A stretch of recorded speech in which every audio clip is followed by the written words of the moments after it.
is up YouTube, this is AVAULT here, and welcome back to another new Speed Duel discussion video. So, a couple of times I did the videos of top 5s, which are the top 5 staple cards for Speed Duels, as well as the top 5 side deck cards for Speed Duels.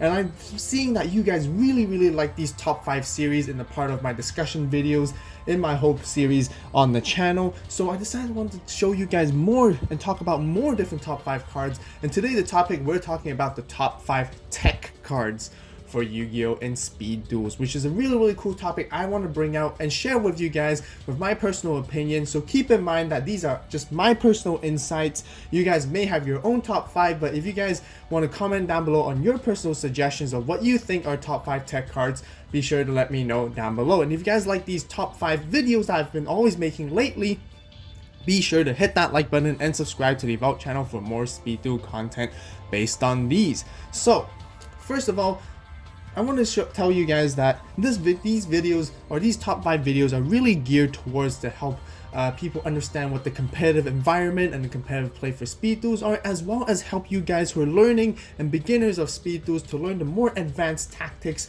and strategies that you can incorporate into your Speed Duel decks overall. So let's talk about what tech cards are. Tech card is basically a term we use in Yu-Gi-Oh that you can play this card as a one-of. Rarely in some case scenarios you play a two-of, but it really means just play a one-of in a card inside your deck, and it works for almost any deck you guys play. And I highly recommend checking these top 5 tech cards out that I'm about to show you guys, and let's get right into it. So the very first card we would like to talk about is Sphere Kuriboh. So Sphere Kuriboh came out in Arena of Lost Souls, which is as an ultra rare, which is almost the most expensive card in Speed Duels, but also they reprinted it as a sneak peek for the Trials of Kingdom special pack that we get as a common, which is really good. So hopefully that brings the price down and increases the accessibility of Sphere Kuriboh.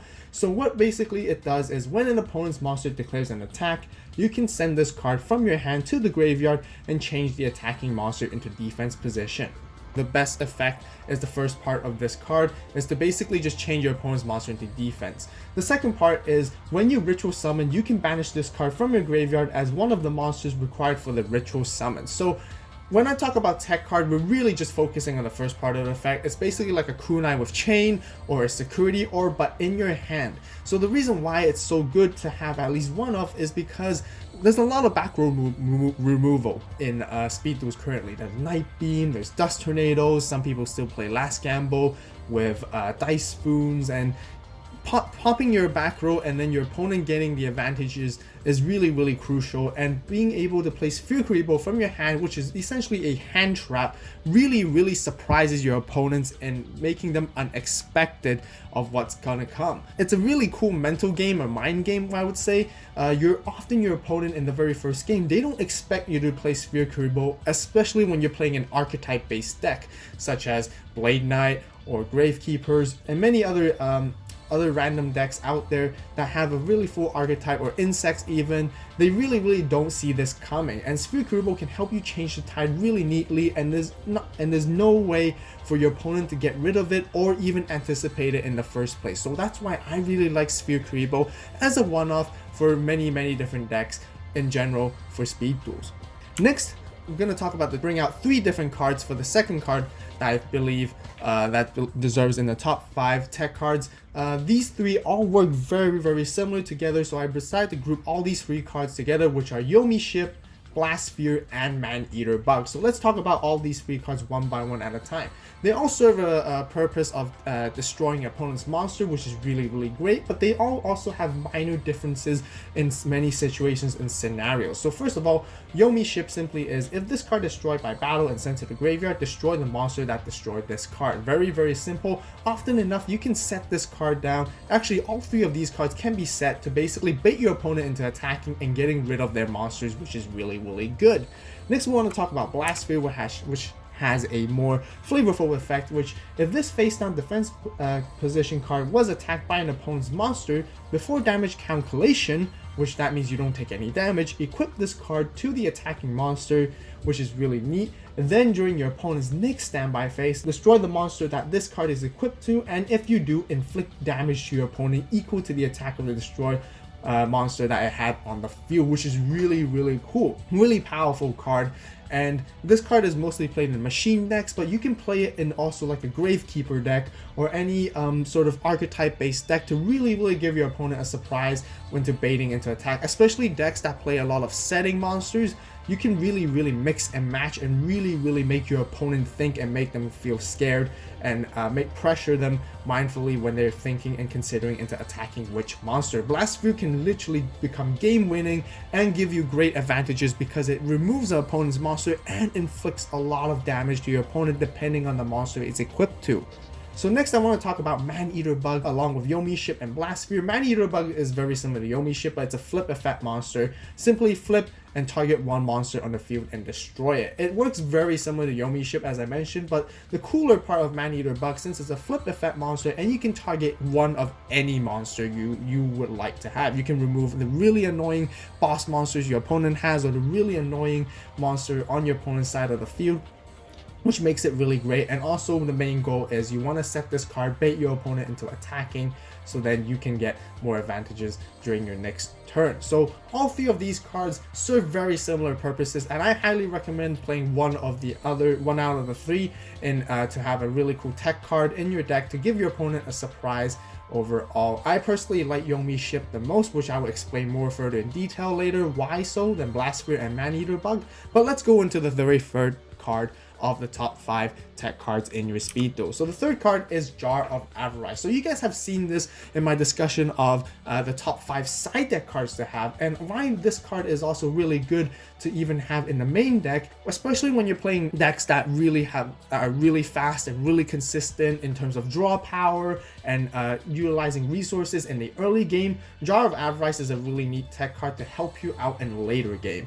And as you know, as you're going through your resources, such as relinquished decks and many other decks that have a lot of draw power, you would lose all of your cards very quickly from your deck. And the reason why then you want to play Jar of Avarice, so then later you won't run into a deck out issue, and then you can replenish those 5 cards from your graveyard back and get yourself back into the game and reuse those resources. What it does is you target 5 cards in your graveyard. It can be any card, monster, spell, or trap, except for Jar of Avarice, and shuffle all 5 into your deck, then draw 1 card. You can only activate 1 Jar of Avarice per turn. And also one ruling to keep in mind that I have mentioned from the last video of the top 5 side deck cards is Jar of Avarice, you must have at least 1 card in your main deck in order to use it in the first place. The reason is because you must fulfill the requirement of being able to draw 1 card even before using Jar of Avarice. For more detailed explanations, be sure to search up online as well. I can put some links in the description down below for you guys to reference from. Let's say if you have 0 cards in your main deck and you want to shuffle 5 fusion monsters back into your extra deck, and you would still have 0 cards in your main deck, then you can't draw your cards. So that's one key note to really make sure that you must have at least 1 card in your main deck to draw from before you even use Jar of Avarice as a card or as the trap card and its effect. So now moving on to the 4th card, which is also one of my favorites, which is really cool, is Hyper Hammerhead. Hyper Hammerhead came out in Ultimate Predators. It's also got reprinted in the Tournament Pack 2 as a holo super rare. Really cool. And what it does is, at the end of the damage step, if an opponent's monster that battled this card is not destroyed, return that opponent's monster to the hand. So got some mixed feelings sometimes, some of you guys might think about, because returning the monster to the hand is no big deal. You know, your opponent can just summon it back again, but in many scenarios and situations, it can create a lot of pressure and annoyances for your opponent to really make them think harder to overcome and work around Hyper Hammerhead. It's very viable because you can set this card and bounce your opponent's boss monsters, such as Perfectly Ultimate Great Moth, which then essentially becomes a brick card on their hand, but as well it has 1500 attack, which is very neat for you guys to attack and even just generally put into attack position and do some damage, or even destroy most monsters in Speed Duel currently, which is really great. This card can be compared with Yomi Ship, Blast Sphere, and Maneater Bug, which serves a fairly little bit of a similar purpose in terms of removing monsters.